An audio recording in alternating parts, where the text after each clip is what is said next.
Imagine a pill. If a pharmaceutical company released a single capsule that could lower your blood pressure, sharpen your memory, delete your stress, and literally clean your internal organs, all with zero side effects, it would be the most expensive drug in human history.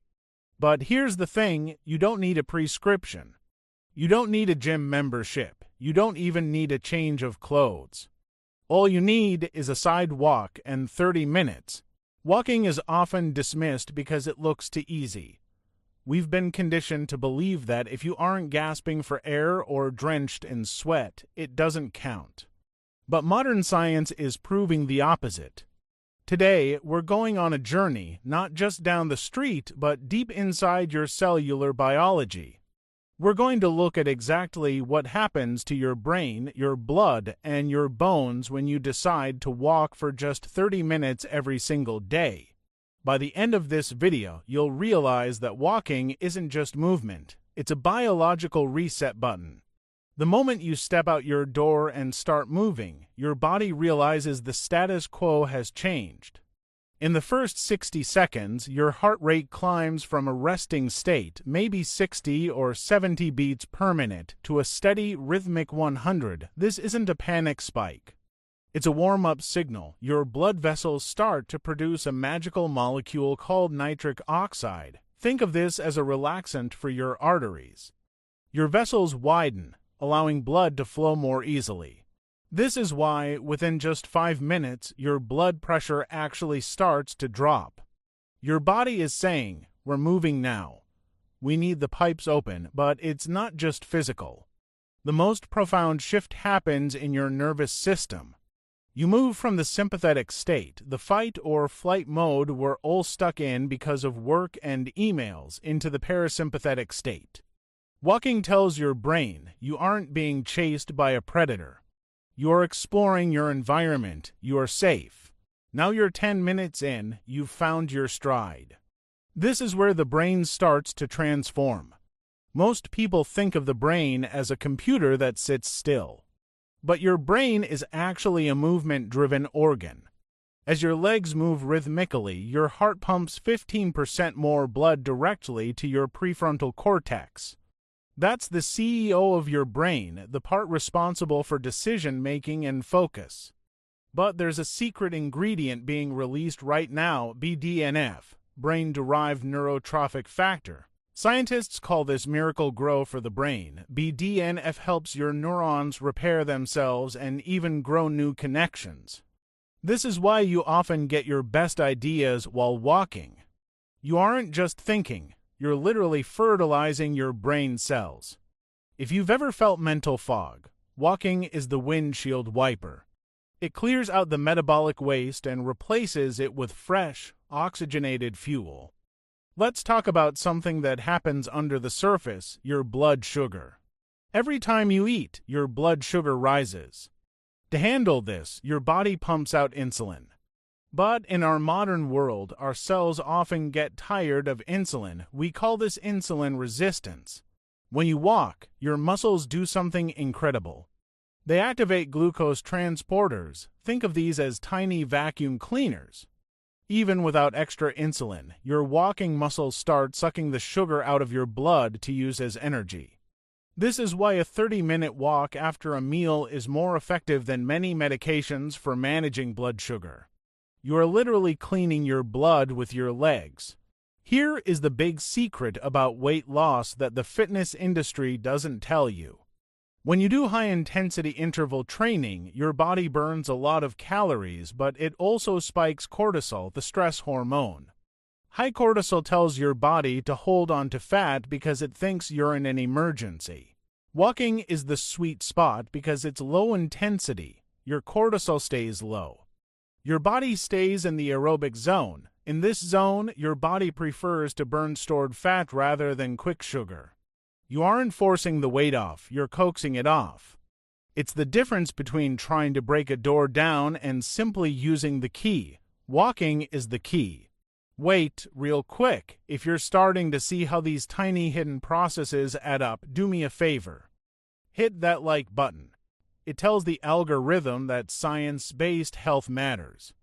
And if you're new here, subscribe. Every week we break down the why behind your body's most amazing functions so you can take control of your health without the hype. Also, I want to know, what time of day do you usually walk? Morning, lunch, or evening? Drop it in the comments. I read every single one.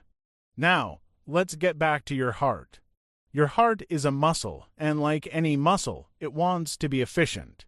As you make walking a daily habit, your heart undergoes a remodeling. It becomes stronger at pumping, meaning it doesn't have to beat as often. This is why regular walkers see their resting heart rate drop. But it's also about the arterial tree. Walking keeps your arteries flexible. Stiff arteries lead to heart attacks. Flexible arteries lead to longevity. Large-scale studies have shown that 150 minutes of walking a week, that's exactly 30 minutes, 5 days a week, reduces your risk of a heart attack by a staggering 30%. That's a better return on investment than any stock market. This is a part of health almost everyone ignores, the lymphatic system.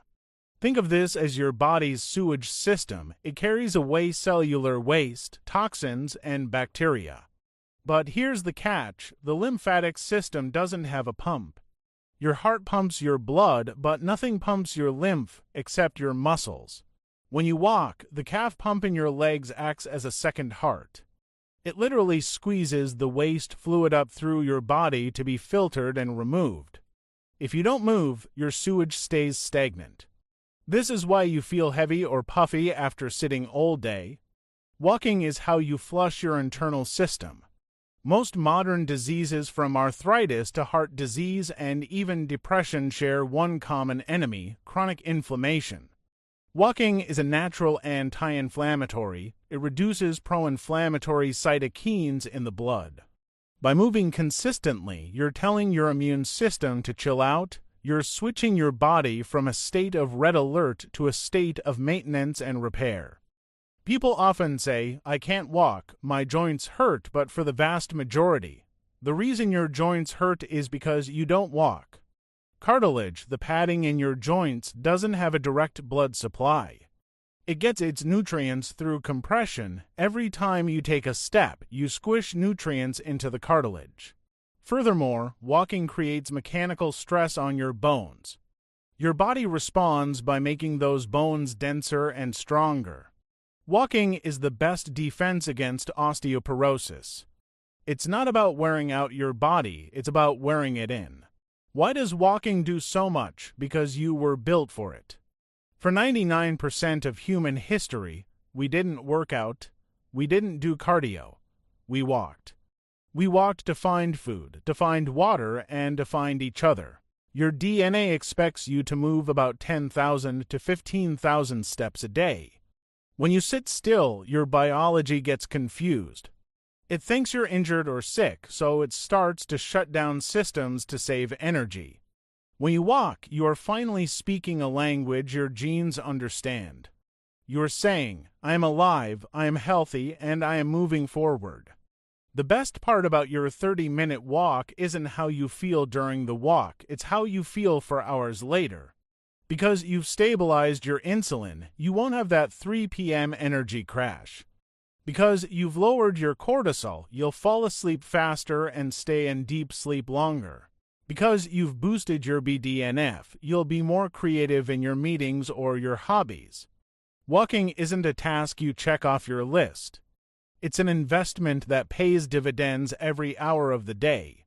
Look, the world wants you to think that health is complicated.